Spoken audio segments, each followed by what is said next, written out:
Chelsea, I don't think many of these props are listed just yet at BetMGM. They will be. So I'm probably only going to play a couple here, if any. What are some of your favorite player props?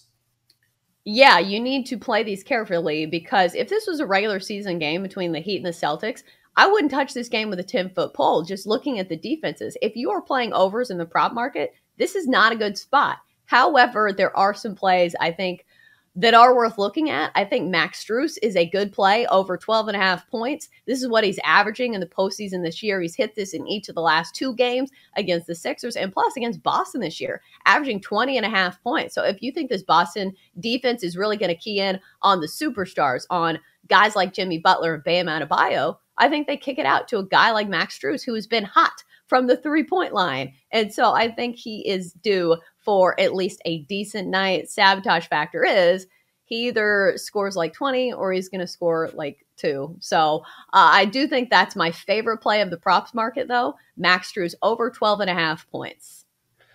I like that quite a bit. It hasn't been posted just yet, but I'm thinking about playing an under on Jason Tatum's points prop. And that may sound crazy. And I bet you could probably get it at plus money. I think everyone's going to be on the over here. But a couple things to consider.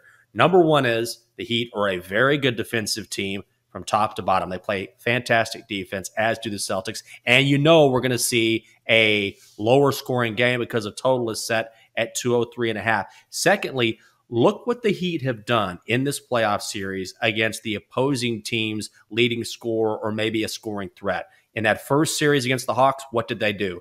They guarded Trae Young from one end of the court to the other and shut him down. And then they didn't focus on Joel Embiid against the Sixers. What they said was, we're going to stop James Harden and make Embiid win all by himself. We don't think he can do it. They were right about that. James Harden was not good. So I'll go under there. And I may go under on Bam Adebayo just because Robert Williams will probably play for the Celtics in that game, in tonight's game one. And I think that will slow Adebayo down a little bit because he was, frankly, shut down when Joel Embiid was on the inside. I expect something similar to happen as far as his points prop is concerned.